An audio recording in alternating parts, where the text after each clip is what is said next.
Louvado seja o nosso Senhor Jesus Cristo. Bendito seja o Cordeiro de Deus.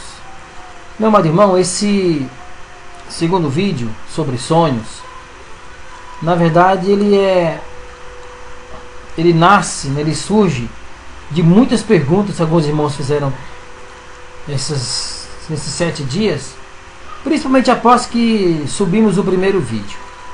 E hoje eu quero falar especificamente só sobre cobras.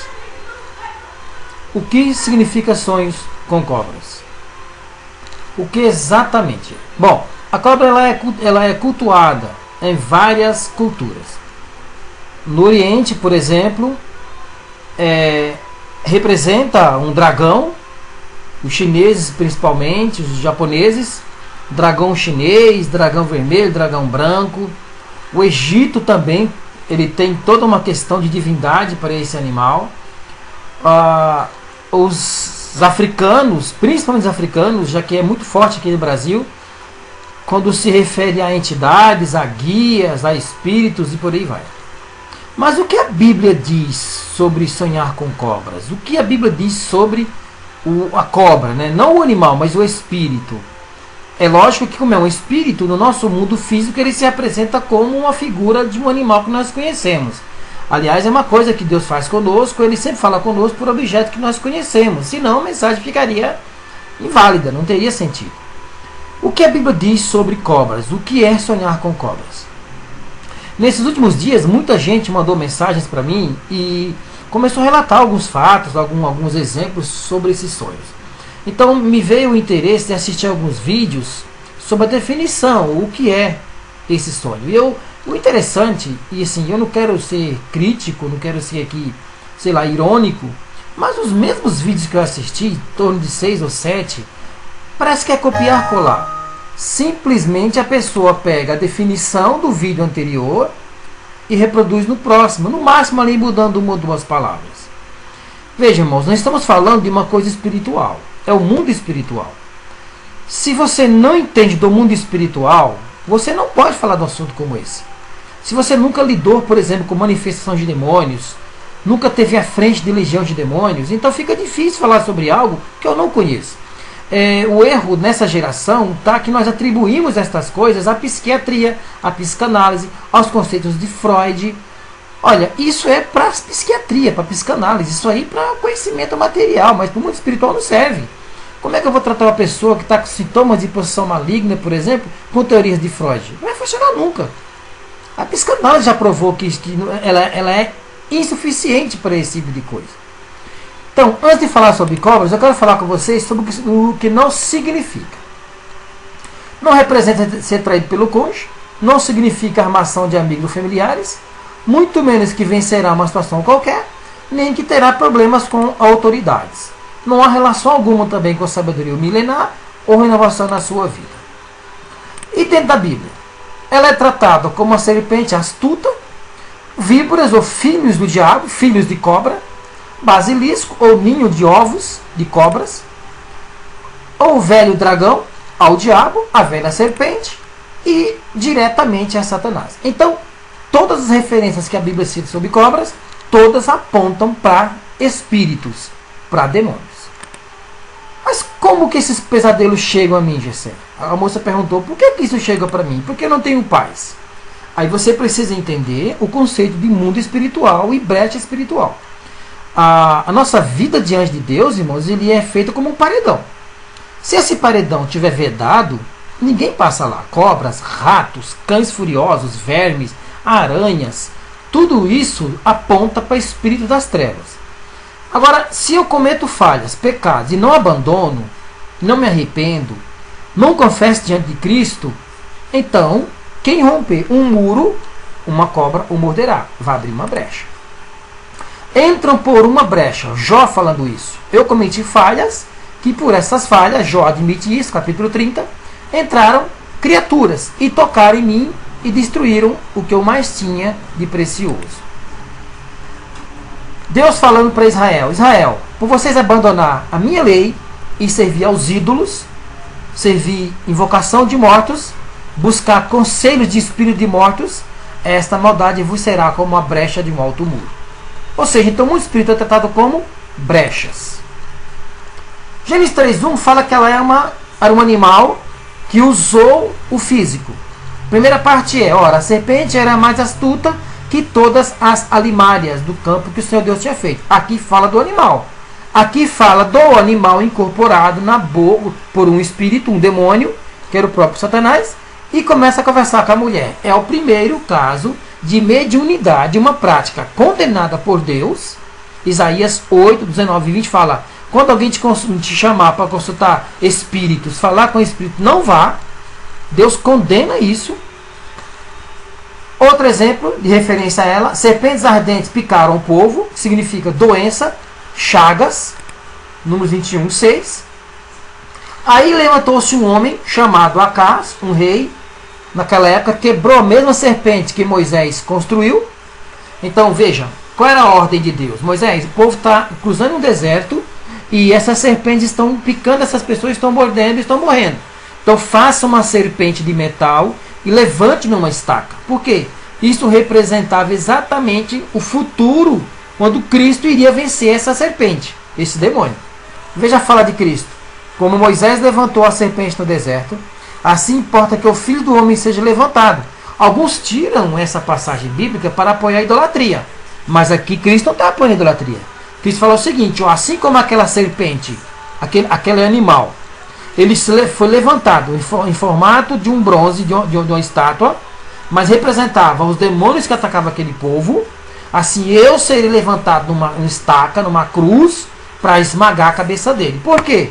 Porém, inimizade entre ti e a mulher, que representa a igreja, entre a tua semente e a sua semente, entre os filhos de Satanás e os filhos de Deus.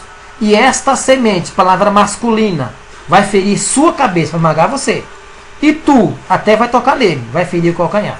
Então é outro erro do catolicismo romano. Diz que Maria esmagou a cabeça de Satanás. Não foi Maria.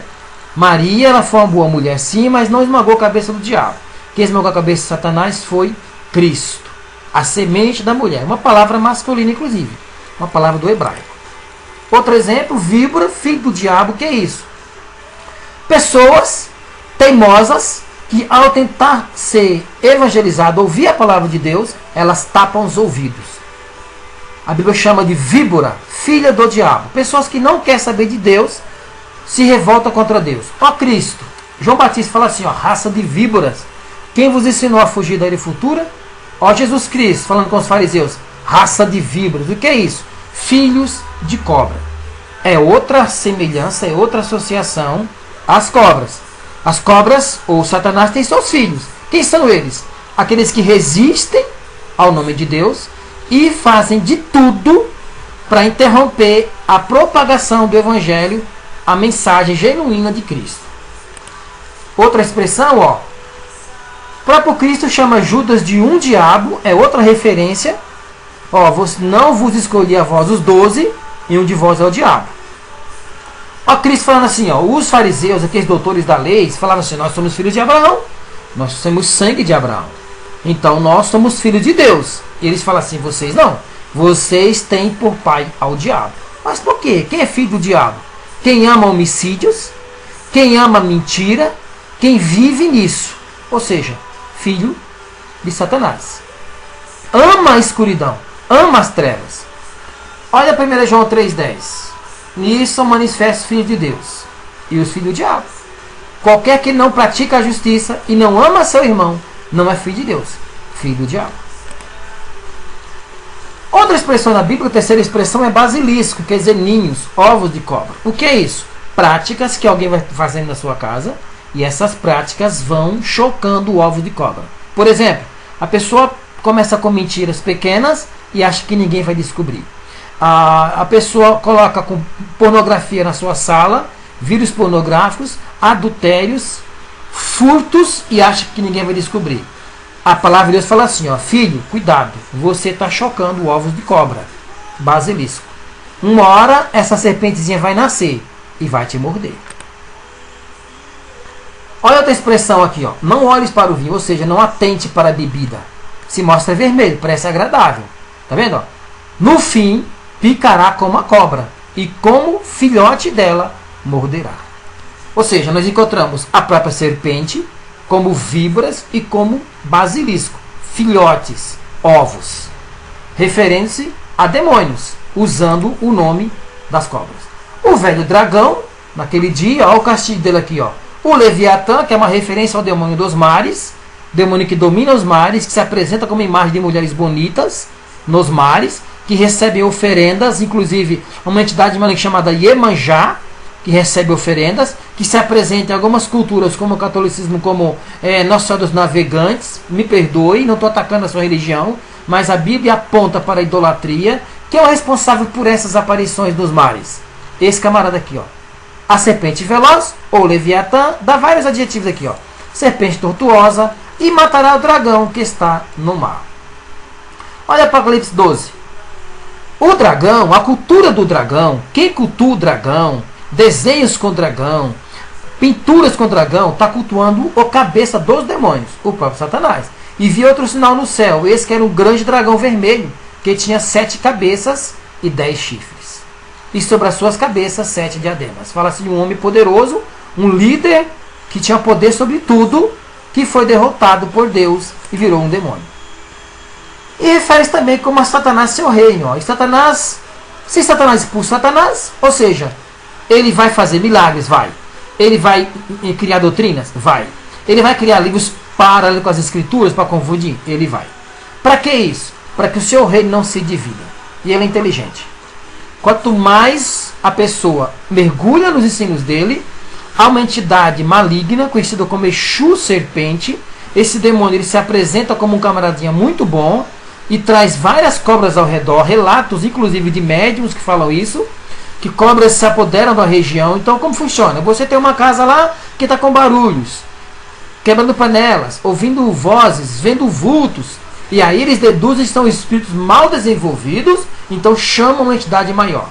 O problema é que você chama um camarada desse e ele não vai limpar a casa, ele o sujeita. E ele agora é o senhor da casa. Não se engane. Satanás não dá ponto sem nó. Demônios não expulsam demônios. Meu amigo, se você está indo buscar conselhos com espíritos de quem já morreu ou com guias, você está sendo enganado. Porque demônios não expulsam demônios. Esse negócio de amarrar demônio não existe isso. Ele simplesmente se oculta por trás de outro.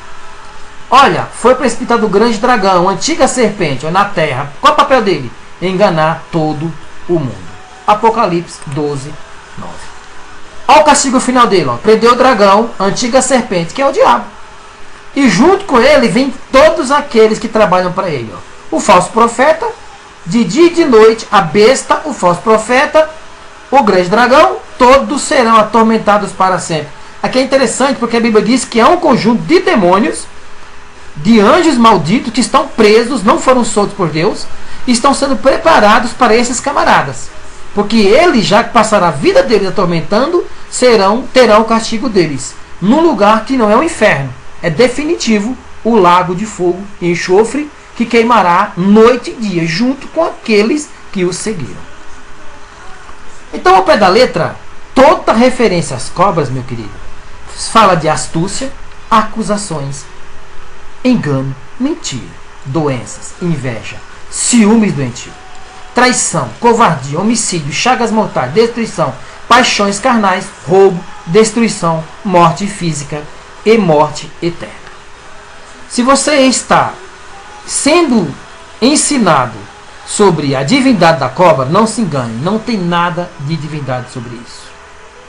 Esse primeiro vídeo eu quero dividir em 2 partes. Tá? O próximo vídeo eu vou falar com você exatamente sobre o significado dos sonhos que recebi essa semana. Amém? Deus abençoe, em nome de Jesus. Acompanhe conosco a segunda parte.